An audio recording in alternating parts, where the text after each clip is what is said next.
to Cutoff Genes, the podcast that helps you find your truth using nothing but DNA. I'm Julie Dixon Jackson, and I am a genetic genealogist, henceforth known as a Gen Genie. I am Richard Castle, the producer and co-host, and Gen Genie Jr. Yep, Junior Gen Genie. But, you know, sort of like... remember that old hair club for men commercial where the guy said, I'm not only the founder, I am also the client. I'm also a client. That's how I feel this week. Why? Because you remember how I told you about my stepdad? I do. And how his daughter has found him through DNA, through Ancestry. Mm-hmm. And they hooked up and they've been speaking on the telephone and she's been speaking with his daughter.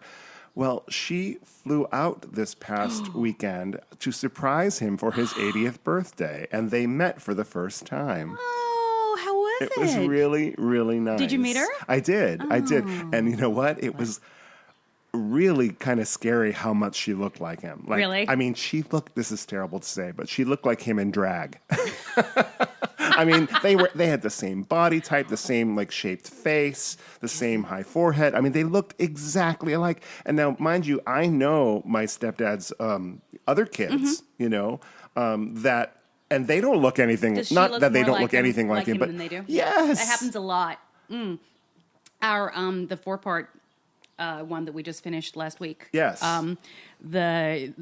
everybody made it very clear that Kari looks exactly like the mom, more so than the other two full sisters. Wow. Yeah. So, well, it was fascinating to see and to meet her, and she was very, very nice. I mean, it was. I don't want to say it was awkward. It was just I don't know what to say. You know exactly. Mm-hmm. Here I am talking about this every week with you on the podcast, and then suddenly I'm also a client. Yeah. But it was really nice, and my stepdad was just so tickled that she came all the way from Florida, and she surprised him. And she worked it out with his daughter that lives with him, and so they sort of conspired to surprise him. You know, that's so great. She went and picked her up at the airport and brought her back to my stepdad's place, and she videotaped it, you know, with her phone. I guess there's no tape involved anymore, but she recorded it digitally. I'm still like in the last century. I think she had a Betamax. Can I have a cassette of that? And and so she walked in the front door and she said, "Hey, Dad, is the coffee still on?" My stepdad jumped off the couch. Did he know who she was immediately? I think so. Okay. Yeah, I mean they'd been speaking quite regularly. So she calls him Dad, or maybe that was just a thing. I don't know. You know what? I didn't hear her. Yeah. It's a little weird. It is weird. Yeah. It's weird. I've never called my biological mother. No. Mom. Some people do, though. Yeah. And I do say my mom or my mother when I'm referring to her. Right. But she's Lynn. I know. Oh. That was so interesting. Anyway. You know, it's funny that you said that about them looking so much alike. I don't know. Did you notice what I posted, the little gripe that I posted in the Facebook group this week? I haven't. I'm okay, sorry. I'm going to bring it up for you so that you can see. Okay.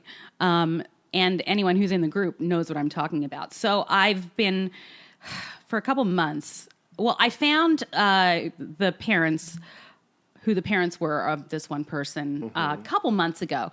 And both sides have been very slow to the idea, to warm up to the idea or acknowledge, which is very frustrating for me because I'm like, it's all I can do. Right. You know. It's truth, people. Yes. Right. And so I sent to finally on the maternal side they've met and it's turning out well. They're talking. Oh, good. On the paternal side, so there's two sisters of this half sister, and she I've spoken to one of them on the phone. By the way, one of them tested and matches as a half sibling. Okay. That's a very high match. There's Right. only 3 things you can be if you match that high: a grandparent, an aunt, or a half sibling. Really? Wow. Or grandparent, grandchild, aunt, niece, blah, blah, blah. So, and I wrote her a letter. I wrote both sisters a letter explaining how I arrived at that. I gave them charts and showed them that this is why, this is this, and blah, blah, blah, blah. You're very good with visual aids, Julie. Yeah, thank you. Yeah, which is weird for a podcast. So I sent it like registered mail. I've decided to start doing that now just so I know that people got it. Right. And if I don't hear from them, I know there's a reason why. So finally and that was like 6 weeks to 2 months ago. Finally, the client, the son of the client, who was the one who asked me to do this, he forwarded me an email that one of the sisters finally returned to him because he had sent her an email as well. And she basically said, we're very protective of our father and all that. She was nice. She was cordial. But then she said, there's really no real way of knowing if you're related. After all the stuff that I sent her. Right. She thought you were just sort of like like guessing. Right. Yeah. Right. And so, it is just, and visuals are nothing to ever go on because a lot of people don't look like their parents. Like you could never go on that. But I thought it was really interesting because then I did a side-by-side of the dad and the client, and then I put it on the page and I told the story and I said, and by the way, this is them. I know, but then you said, like, we all have doppelgangers. So true, we all, well, what are the chances of a doppelganger thinking, like, that has never met him before, thining that she's his daughter? Right, exactly. You'd hope that your doppelganger is somewhere off in another country. You'll never meet. Right.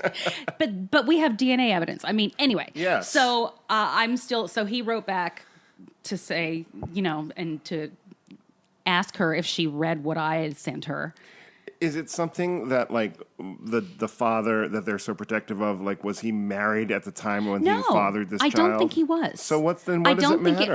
That's usually one of the first things I look at when in deciding how to approach somebody. Sure. Was it a cheating situation? Exactly. Or was it something... You have to be way more. Yeah. Like, my stepdad was 23 and working it as a bartender. Right. You know what I mean? And so... And that's, unmarried. And most of the time, I want to say maybe 75% of the time that's the case. Yeah. I believe he was in the military and very young. And it was definitely a couple years before he got married. He married their mother. Okay. So, it's a thing. Well, it happens. It's so frustrating. I mean, it is what it is. I was telling my mother-in-law about my stepdad and how his daughter found him. And she was fascinated by it. And she says, I've been to so many parties lately or gatherings where people have had similar stories just because of the prevalence of DNA testing now. And that everybody is fine. She said, because there's nothing secret anymore. I said, well, the truth is in your genes. And you would know that if you listen to our podcast. Nice. Like a little product placement in there. It was product in a placement. private conversation. Yeah, and product placement mixed with passive aggression. I'm totally great with that. So. Yes, me too. I'm like, the amount of times I say to complete strangers, science doesn't lie, sir. I'm sure they love you for it. Yeah, they enjoy that. I got a email from FTDNA this week.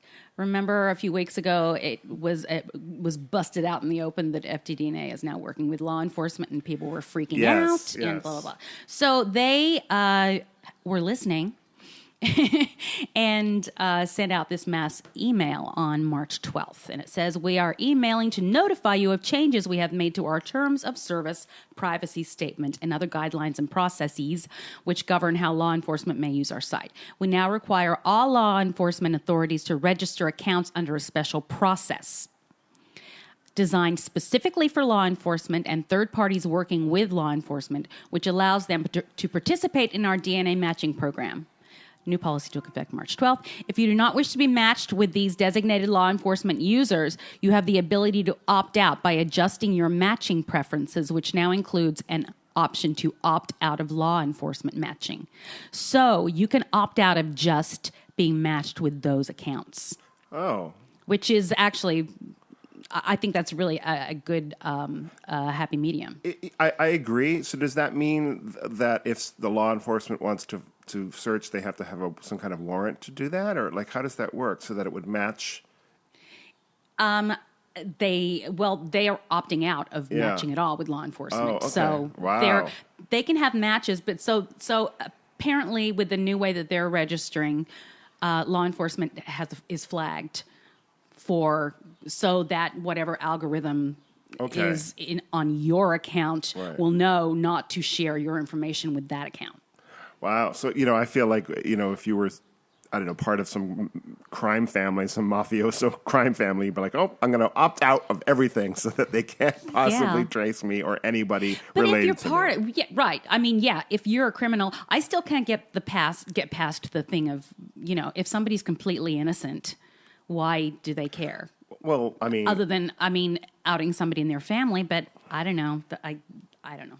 well, obviously, there's been the whole cheating scandal with the admissions to the different schools, and so everybody has their own code of ethics, and perhaps yours is a little more like, well, then you just don't do something wrong. Well, mine is on the side of law enforcement. Well, exactly. So, always. hey, I just read today actually, and it's trending about Jack the kids Ripper. these days Yeah, use the that kids term. are trending. Trendsetters. Who knew Jack the Ripper would be back in the news? I did. He's back every couple years. Yeah, but this frankly. time they said they actually said they have found who it was. I saw that. And I was so fascinated because I remember back in like the 80s, there was a movie called Time After Time, which was with Malcolm McDowell played H.G. Wells, and he chased Jack the Ripper into the future. There's been so many Jack the Ripper But it was a really good movie. My personal favorite is From Hell. Oh. Is Jack the Ripper in that too? I think so. Oh. Well, anyway, apparently they found some scarf that was used. Yeah, there was a shawl that shawl. had blood and bodily fluids on it still. And they were able to extract mitochondrial DNA from it. Yes, I saw which I that. thought was interesting. Why not autosomal? It could just be it's broken down so much that the age of it, mitochondrial is yes. whatever. I don't know the answer to that. Blaine Right. Bettinger, if you're listening, please tell. But so the mitochondrial goes up through the female line for the Right. mother's line. So they tested this guy's family, female members of this guy's family, and he was a match. And he is someone who has been a suspect before. Right. How'd you like to be like one of the descendants? I don't know how they approached them. I'd be fine with it. Oh, but imagine that, like, you get your DNA results back. It says, Hey, Jack the Ripper is your great-great-grandpa. Or it just says, look at this. I'm 45% Scottish and 26% German. And, look, I'm related 100% serial killer. Exactly.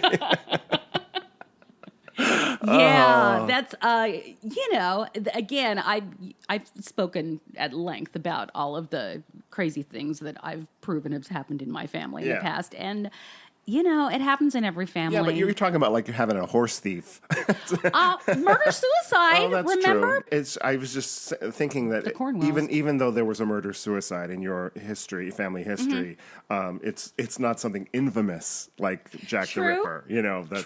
But still, I'm glad that we can finally put that story to rest. Here's the thing: I'm happy anything is solved, even if it is connected to me in some way. Isn't it amazing, though, that they can solve something that's a crime that is that old, It's where fantastic. there's obviously no eyewitnesses left, nobody who's alive, even who was alive at the time, Yeah. and they can go back and... They've, I believe that they're analyzing the letters of the, what's the guy in Northern California? The Zodiac Killer. Really? I've heard that they're looking into that. Wow. So, yeah. Oh, I'd love to see that one solved. The truth is in your genes. Boom. And on that note, let's take a break. If you're enjoying Cutoff Genes, please subscribe, rate, and review. Now, back to Julie and me. Hey, we're back. Hello. Hello. So big news over at AncestryDNA. A couple weeks ago was Roots Tech 2019, which is the humongous genealogy convention held in Salt Lake. See, and I would have thought it had something to do with Alex Haley's novel and the great miniseries of the 70s, Roots. No? Roots Tech. It's Roots where they Tech. never mind. I will tell you, though, that when I watched Roots as a kid, it really affected me, and I went out and bought the book, read all 729 Did pages. you really? As a, how old was I? 8, 9 years Yeah. old, and Good for you. and I remember bringing it up in history class because we were talking about slavery at the time, and I was so moved by it, and the textbook was not offering a story that I was comfortable with. Interesting. And I remember asking the teacher about it, and she just kind of, I don't remember exactly what she said, but she kind of glossed over it. I think she knew that at our age, we were only supposed to learn a certain amount about it, and I had gone a little above and beyond. Interesting. So I didn't go to school in the United States until halfway through high school. Right. So what was that like? How did they approach As slavery? I recall, we were learning about the Civil War and President Lincoln, and so there was just a little bit about the slaves, and I think there was, oh God, I'm going to remember this. Did they call them slaves? Oh, yeah, Okay. yeah.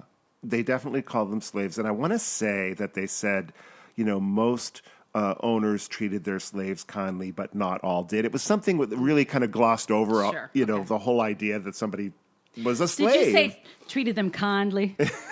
You were very Southern. It's like you had a mint julep in your hand or something. Treat me kindly. No, I was in New England. I know. That's what's weird about it. I said, there's a problem over here in this book.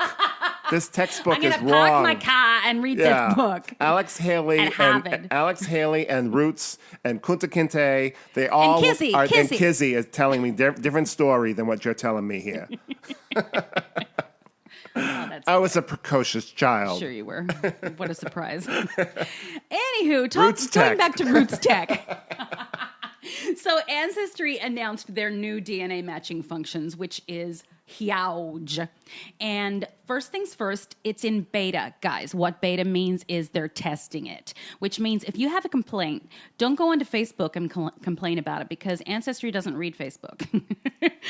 Actually contact Facebook. Because it's in beta, that means they want to get all the bugs out and find out what's wrong with it and get feedback from users.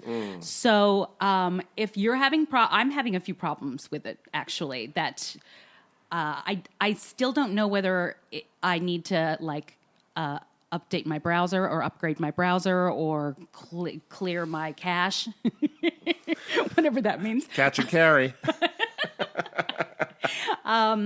So I need to find out if it's happening to anybody else. Anyway, so that being said, it's in beta. It's going to get better. Yes, there are problems, but let's all work together to make a better Ancestry DNA. Right. Well, that's the whole point of having it go through the beta, right? So that Exactly. people can find the bugs. I believe that's the literal meaning of beta.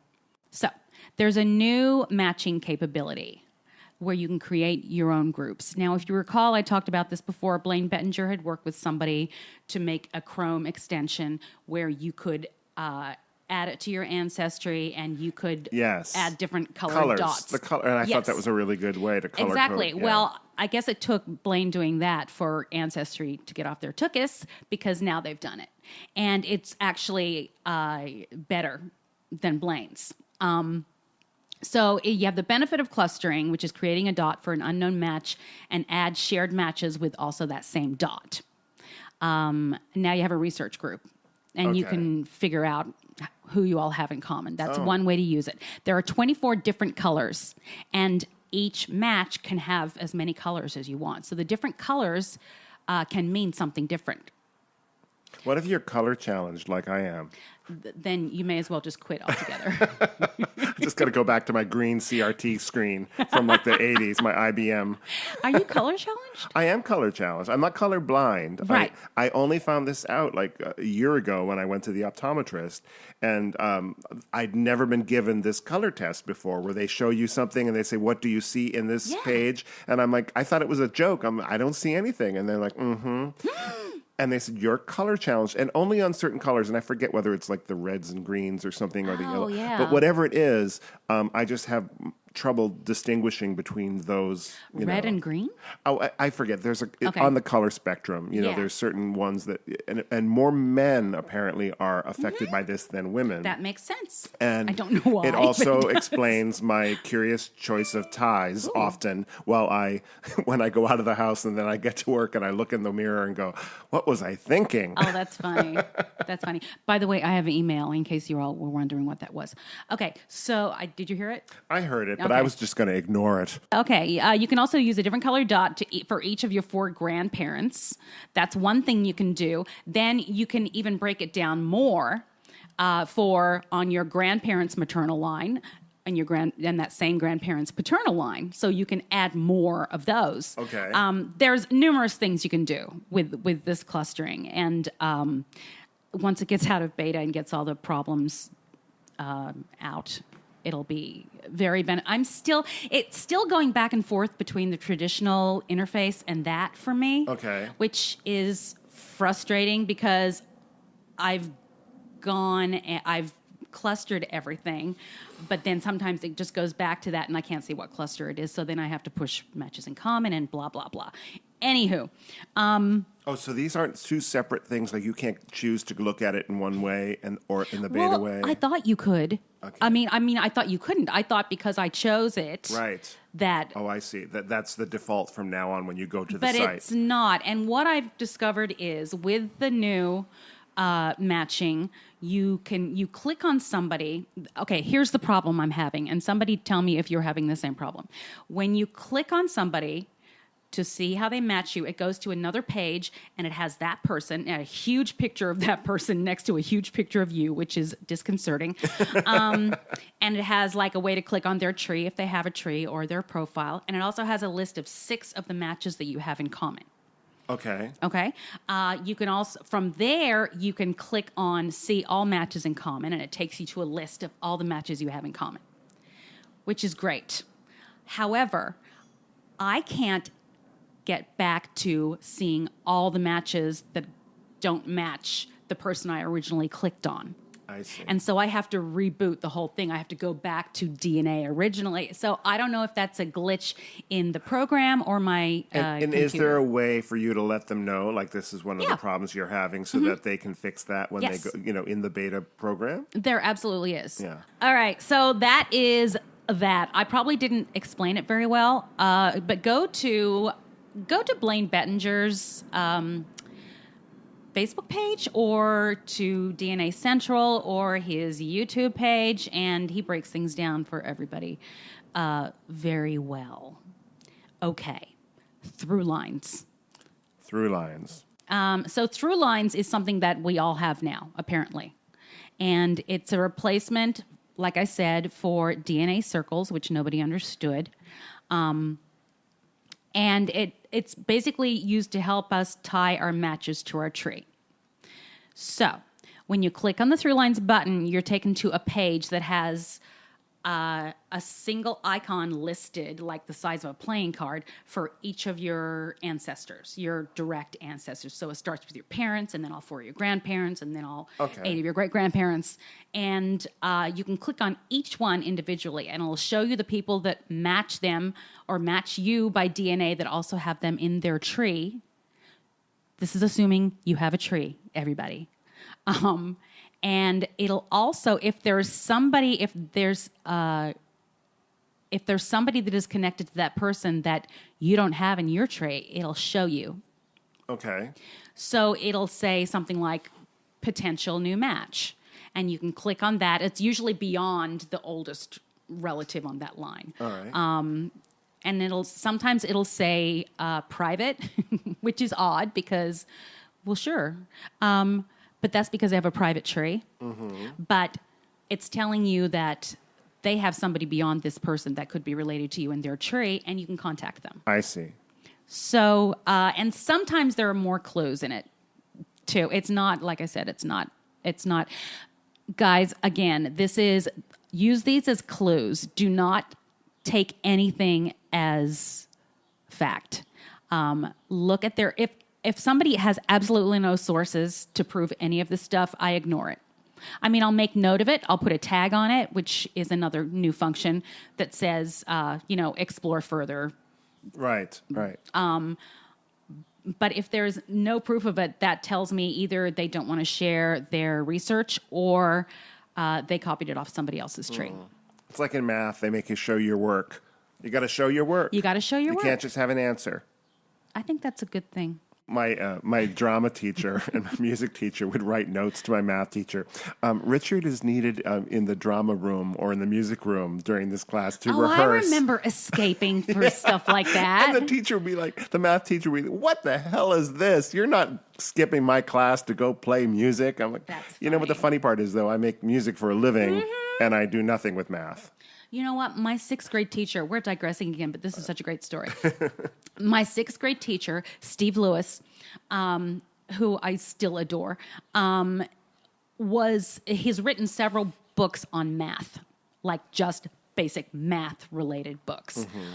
So he was very math centric. But my friend Sharon, Road Trip Sharon, we all know. Yes. She and I, that was when we first started writing little one-act plays and putting them on for the class. I love that you did that, by I the way. know. And Mr. Lewis would let us do that. And then he would send us to every other classroom in the school to also do this. So he thought we were brilliant. Oh, my God. I wish somebody had a video or maybe a Super 8 of that. Me too. We did, the best one was the ABBA musical we did. A Nickelodeon, I'm trying to think. I wish there were some cave drawings of that. I see what you're doing now. You had to go way back to caveman. Nickelodeon didn't do it. There was nothing in between. A Victrola? Yeah, no, that would have just been the audio. I want to see video, or I want to see the visual representation. Yeah, a silent movie version of Julie doing her one-act plays. ABBA musical. You were ahead of your time. I was indeed. I wrote the original Mamma Mia, everybody. Yeah. Okay. All right, moving on. So let's go back to through lines, everybody. Okay, so the goal is to find new ancestors connected to yours. Oftentimes, if you scroll up as far as you've gone, there will be a suggestion of one or two more generations back that appear in someone else's tree. Sometimes they're a DNA match. Sometimes it's just a tree that they found. I'm not sure if there's a differential at this point. I think that's something they need to make clearer, work the bugs out. I'm not exactly sure. But I know both are included. Okay. Like sometimes it'll tell you these are DNA matches and this is just a tree. I hohope there's not a test at the end of this because I'll be like, Me I still too. couldn't tell you what a through line is. Hey, guess what? I'm telling you what it is and I still don't know what I'm saying. I'm just being honest. But then again, I don't use the site, so it's hard for me to. Yeah, Rich.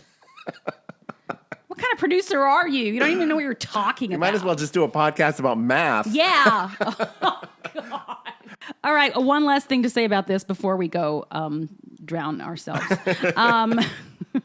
I have actually made a new discoveries from the lines from some of the more distant ancestors, way distant.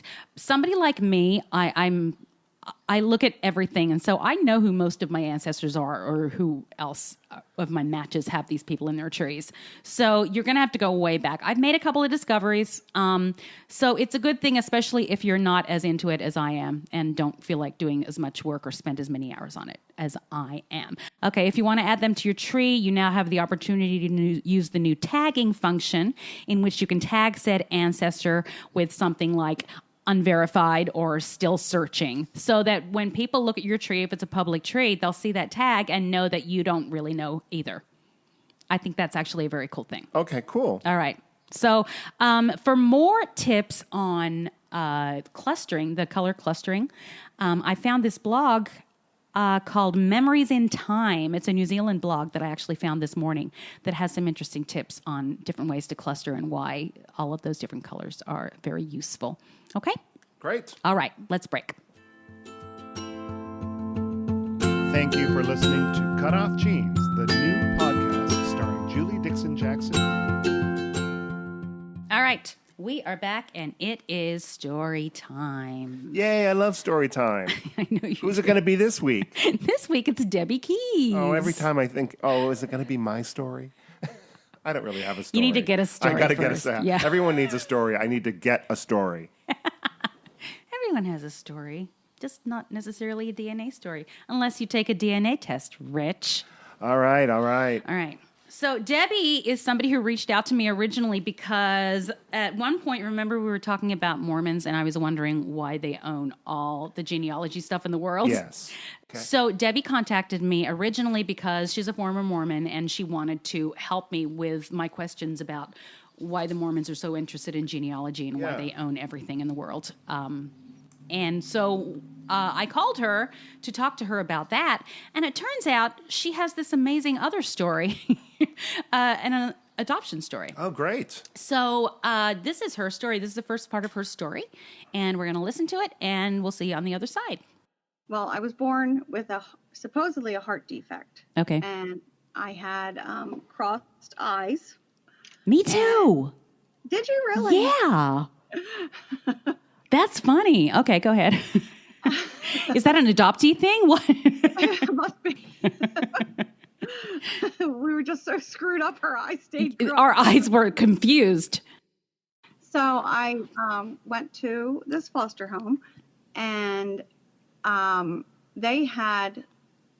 foster parents had 4 daughters. Mm-hmm. The oldest daughter had congenital heart defects, and she had one biological son when I was born, and she was having trouble getting pregnant again.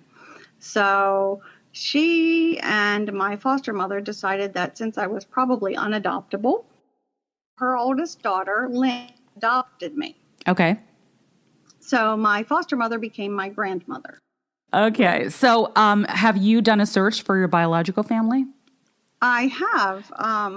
I literally searched my entire life to the point where I went to the high schools that I knew were in the area when I was born and went through yearbooks just looking for someone who looked like me. And I never found one. I cold called people. I thought, oh, well, there's a little resemblance there. Let me give this guy a call.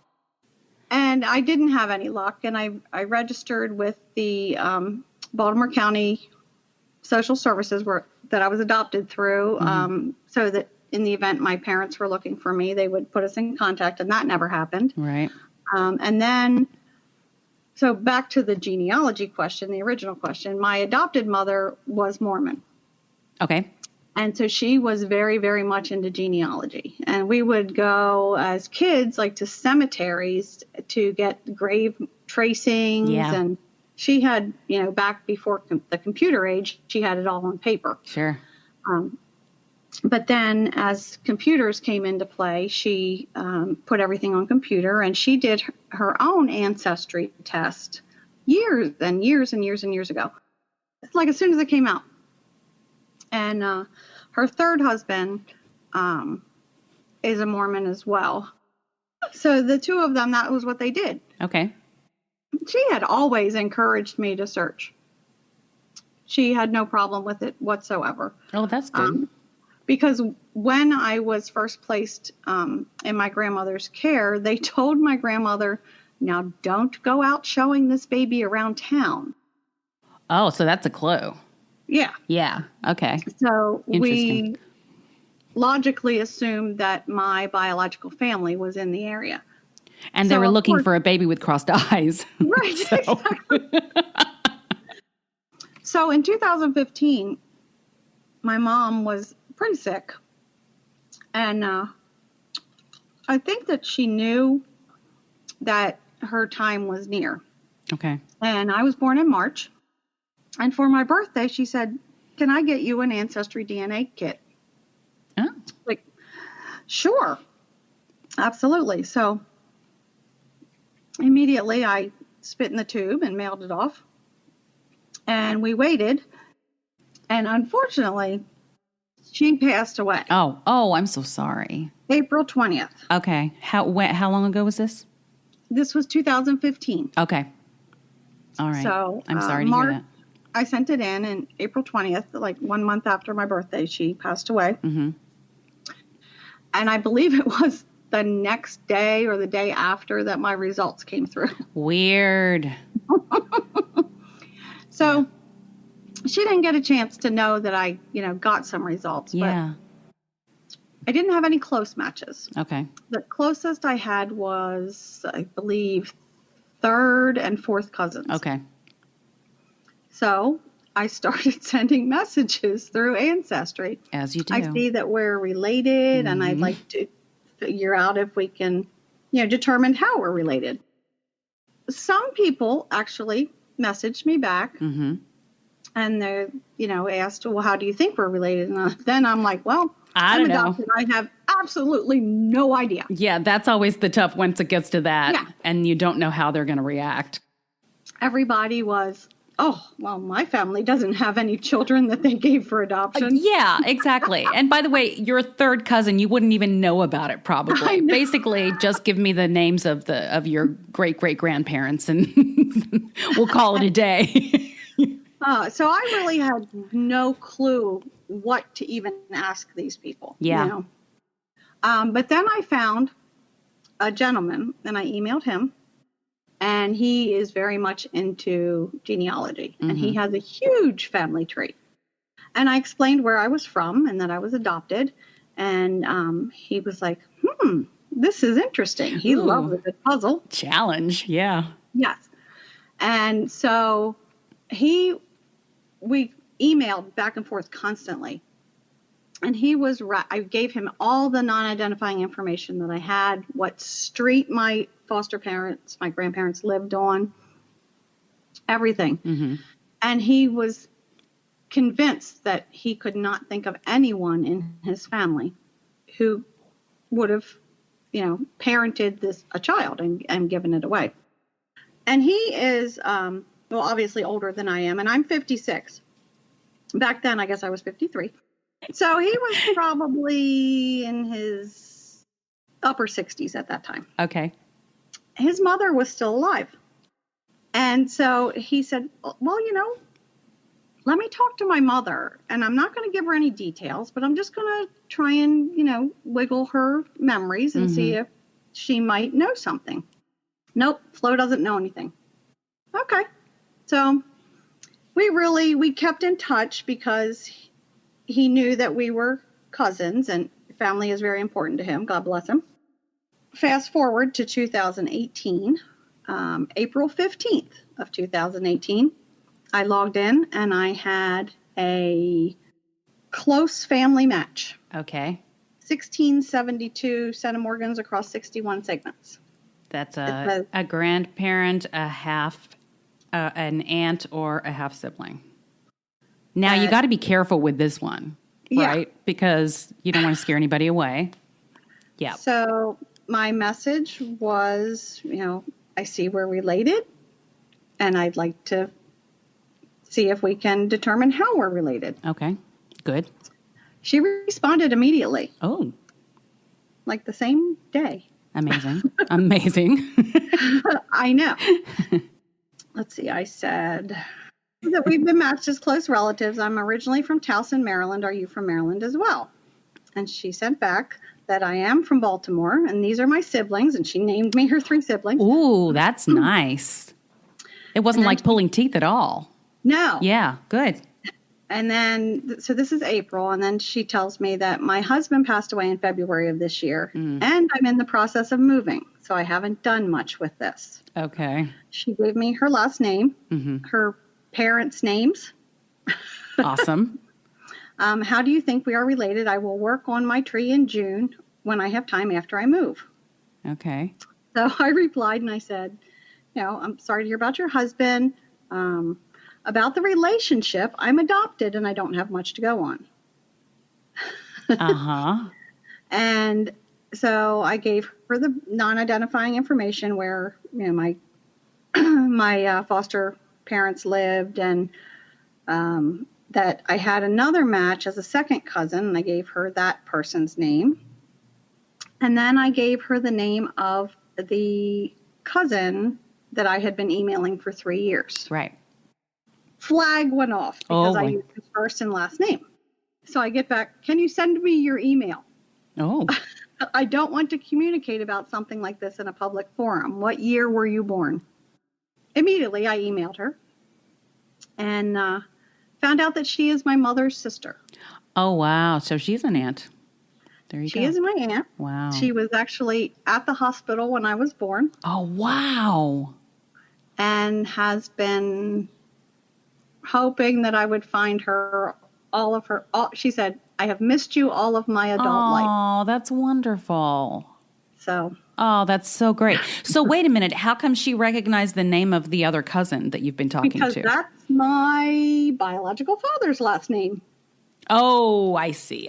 And she knew who that was. So, so that you had figured it out. So through that one phone call, you figured out who both of them were. Yes. Wow. Yep. One email. Yep. She emailed me everything. This is your mother. This is your father. I was there when you were born. Oh, that's so great. Unfortunately, my life is still in a turmoil. So we had to wait to meet. Right. So this was April. We didn't actually meet until August. Oh, okay. Okay. And how was that?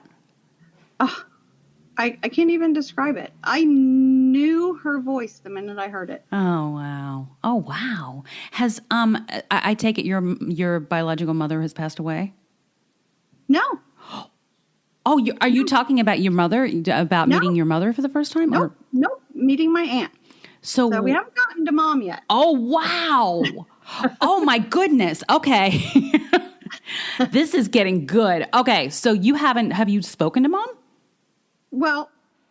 Okay. So I've never been accused of not knowing how to set up a cliffhanger. Right? Yes.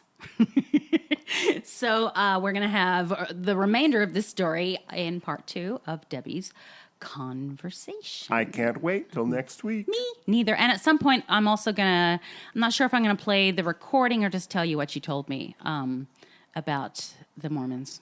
But it's pretty interesting. Great. Can't Okay. wait. Hey, should we leave? I think it's about that time. Me too. Tell people. Tell people. Tell the people. The people. I am Richard Castle. I have a website, richardcastle.com. That's just all about my songwriting and piano playing. Or you can follow me on Twitter @CastleSongs. I'm Julie Dixon Jackson. You can find me at Twitter @JulesJackson with 2 O's. You can find the podcast on Twitter @CutoffGenesPod. You can find the podcast group on Facebook, Cutoff Genes Podcast page. And no, there's no page at the end. Anyway, do you have to ask to join? It's a private group. Lots of fun. Very exclusive. Guys, if you have any stories, any nutty DNA stories or anything that you think would be of interest to us and our listeners, please reach out. I love calling people. I love talking to people. You all are delightful. Do you have something to tell me, Julie? I do, Rich. It's very important. Something I've learned through this relationship with my stepdad and his new daughter. Indeed. That is... The truth is in your genes.